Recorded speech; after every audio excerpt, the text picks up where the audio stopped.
Hello and welcome to the Door to Door YouTube channel. Today I wanted to talk about spring cycles. Now, if you have a garage door and it feels like you're replacing springs like every few years, then you might be a candidate for high cycle springs. So in this video, I want to go over exactly what that is and how you can possibly maybe put those on your door next time that you do need a spring change. So let's get into the video. Door to door.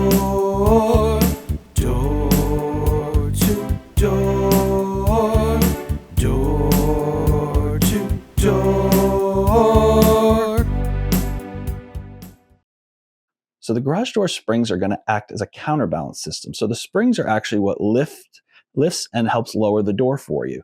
When the door is down, the springs are under full tension, and as you lift the door, they release the spring tension as the door goes up to help you lift the door, and then they come back when you go to lower the door, so the door doesn't come crashing down for you. So when the door is up, there's actually no spring tension on the springs. Just a little bit to hold the cables on the drums if it's a torsion door, and then on the way down, it's under full tension, ready to help lift or lower that door, whether it's the opener or you're trying to do it by hand. With the proper springs, a garage door should be very easy to lift up and down by hand. We call that balance. So if you lift the door up, it shouldn't float up off the ground, and when it's sitting, with two sections kind of hanging in the opening about halfway up, it should just kind of stay there and float. It shouldn't want to go up or down. And that's how you know that your door is balanced. And that's going to be the same for most doors. I mean, some of the real fancy heavy doors that have huge glass sections and the weight of the sections aren't very even. And sometimes you see them a little bit rougher as far as lifting and lowering. And then that's when you're probably going to want a stronger opener or one of the carriage house openers that can handle that a little bit heavier of a door. But generally, your residential door should go nice and easy by hand, unless you got some monster of a door that, then might need a little bit more oomph from you. So the two type of springs you're going to see are the extension springs, which go along the sides of the tracks, and there's going to be one on each side, or you're going to see the torsion springs, which is what we're primarily going to be talking about today.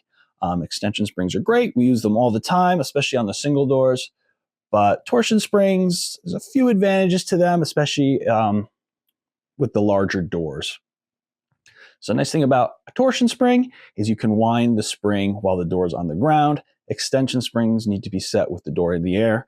So you have to lift a dead door, which if it's a big door, it could be very heavy. So the torsion springs, you can set everything on the ground. We wind them up, puts the spring tension in with some winding bars, and then it's good to go. Another advantage to the torsion springs is they tend to be a little bit safer. So the torsion springs, instead of being on the side of the tracks, they're actually on a bar above the front of the door. So if anything were to break or anything like that, a spring, they're on that bar. They can't go anywhere, versus the extension springs do have a safety cable to prevent them kind of flying off through the garage if there is an issue. But, that's not always foolproof. Sometimes that cable can break and still cause the spring to kind of go flying and could cause some damage in the garage. God forbid it breaks when someone's in the area. So with the torsion springs, like I said, don't really have high cycle for extension springs. We do carry the clipped end springs, so they have a nice metal clip on them rather than just a loop at the end. So they tend to last a little bit longer because that loop is a common break point. So you eliminate that. But extension springs more or less are going to work on a standard 10,000 cycles, which is what you're going to see for most residential parts. That they're made to last about 10,000 cycles, about 10,000 ups and downs is what we consider a cycle. For most people, 10,000 cycles is going to be plus or minus 10 years. They consider that, opening and closing the door, once in the morning to go to work, and then opening and closing it again when you come home. And they think about, if you're doing that, you're going to hit 10,000 cycles in about 10 years or so. If you use the door more than that, say you have multiple family members living there, or multiple drivers where the doors are constantly going up and down 4, 5, 6, 7 times a day, then you might be a candidate for what we call high cycle springs. So we could take those 10,000 cycles that comes with your standard spring, and we can upgrade them to go up to 20, 25, 40, even 100,000 cycles if you're using the door that much. And that's definitely common more in commercial settings where it's a delivery door goes up and down all day, every day. Then you see those higher cyclage springs. But they are starting to filter down into the residential because most people nowadays use their garage door like their front door. They rarely use their front door anymore. They're in and out of that door constantly, and they're seeing springs break a lot sooner than that, plus or minus 10 years. Figure if you're using your door constantly, if you got multiple people coming in and out all day, you can start seeing your springs go in as little as 4 to 5 years. So that may not be convenient for you to have us out there every couple of years changing springs. You'd probably rather have us out there every 10 years. So in that case, we can upgrade you to a higher cycle spring. So most commonly, we'll go from the 10,000 cycle spring to the 25,000 cycle spring, more than doubling the cyclage, obviously, because it goes from 10,000 ups and downs to 25,000 ups and downs. So it's a very popular option. Now, how exactly do we go about figuring that out? So the door comes with, like I said, most likely the manufacturer is going to engineer the door with a 10,000 cycle spring. So you can either just knowing what the door is supposed to come with or just measuring what's on there already, we can assume that it's a 10,000 cycle spring. And then we can kind of convert it, because torsion springs, if you've watched our previous video on torsion springs, are going to be really based on IPPT, which is inch pounds per turn. So as long as it has the same strength, you can do any wire size, any diameter, any length. So those are the three measurements you need when determining which torsion spring you're looking for. There's going to be a wire size, which is how thick the wire is, a spring diameter, which is the diameter of the spring. Generally in residential, you're going to see 1 3/4 or 2 inch, or maybe 2 5/8. You don't really see much bigger than that in residential. And then you're going to have the overall length of the spring. And we measure that from the coils, not including the cones. So with those numbers, we can kind of play around with them and come up with a higher cycle spring. So once we know which originally came on there, which is going to be most likely a 10,000 cycle spring, we can up the wire size or even the wire diameter to get a spring that will be the same strength, but will last a little bit longer. Because basically it's metal fatigue. It's that spring twisting, twisting under tension, off of tension, over and over again over the course of the years living in your home. So what we can do is we can go for a thicker wire size, so a stronger wire, or a bigger spring. So basically it's going to be a bigger spring that's much less stressed. The metal fatigue will be a little bit less, spreading all that energy across the bigger diameter and the thicker coils. Generally, it's a little tricky to figure out, so you have to use your original spring size. And if you're dealing with single doors, one thing you're going to realize as you go up in wire size, the spring will actually end up getting longer. Because the longer the spring is, the actually less powerful it is. So you go heavier wire size, which is going to be stronger, but then you have to go a longer spring, because if you went the same length and just went up the wire size, then that spring would be too strong, and the door would be what we'd call too hot, which means it's going to want to rock it out of your hand when you try to lift it. So with that in mind, figure out the original spring size. We have apps, there's calculators online that you can go and actually put all the information in. It'll do a lot of the work for you as to what wire size you can convert to and still get the same strength, and then exactly how many cycles that will give you.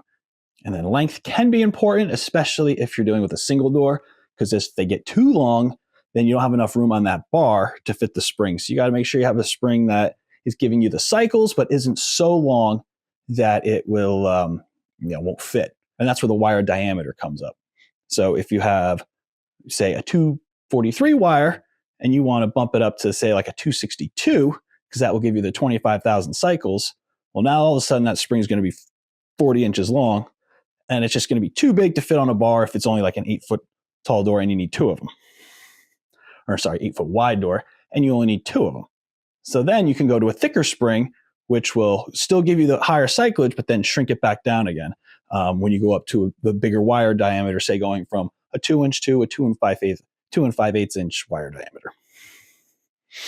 And that's pretty much how you would calculate how many cycles or what you want to convert to. You would take the original spring size, plug it into the app, or there's calculators and sheets online to actually do the math by hand, but the apps nowadays make it super easy.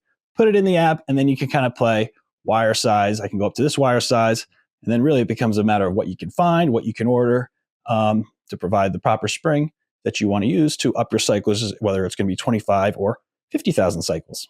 So it really is a cool thing, especially if you have a broken spring and you need to get it replaced. Now would be the time, that you either, if you're working with us, if you're in the North Jersey area, or if you're working with your local garage door company, to let them know, you guys were just out here maybe a few years ago. I think I need a higher cycle spring. We're just going through these too quickly, and I don't want to have you out here every couple of years for this, when really we should only be out every 10 years replacing springs. So if you are that customer that has us coming out every couple of years for springs, definitely ask us about high cycles. Even if you have an extension door, if you're going through extension springs, we can convert to a high cycle torsion setup. So that's as long as you have the headroom. So that's one of the issues too with torsion versus extension.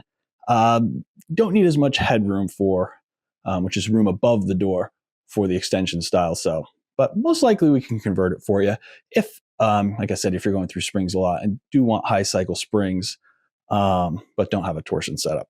And then just a disclaimer, these torsion springs are very dangerous. They're under a lot of tension. If you don't know what you're doing, you can definitely get hurt. I've seen it.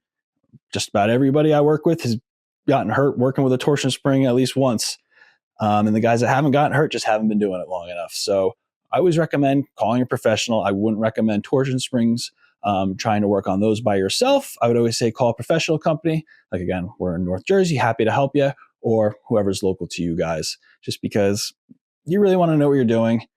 These springs, like I said, between those three measurements, there's countless spring combinations. So you really want the proper springs on there. If the spring's too hot, where it wants to rocket out of your hand, or the spring's too weak, where it wants to just fall to the ground. If it's working like that and it's not balanced, it's going to be stressing out other parts of your garage door, especially the opener. So your garage door opener is one of those things where if it has to struggle to lift or close the door, then you're going to see premature wear. You might see it wear out and break and need to be replaced a lot sooner than it should, because the openers as well should last about the same as the torsion springs, about plus or minus 10 years. So if your door is not properly balanced, doesn't have the right springs, then you're going to see problems with that a lot sooner. So always call a professional. Make sure we're getting the right parts, the right springs. You want everything working properly. You want the door balanced, or you're just going to have other issues. But that's pretty much it. I just wanted to give everybody an overview on spring cycles, because we do have a lot of customers, like I said, that probably more so than not using the garage as their front door. And if that's the case, then you're probably a candidate for the high cycle springs. We generally, us at Door to Door, generally have, for the common sizes, we carry the standard 10,000 and 25,000 cycle springs for a couple of the more common standard sizes. So generally, it's not something we have to even come back for if you decide, you know what, I want the high cycle springs. I'm replacing springs too often. Worst case scenario, if it's something we have to order, we can usually get them ordered within a day or two and still take care of you in those situations. So again, this is Alan with Door to Door Garage Doors, where we want you to love your garage door. And if you're in the North Jersey area, we'd love to help you with your garage door. Until then, see you in the next one. Okay, thanks. Bye.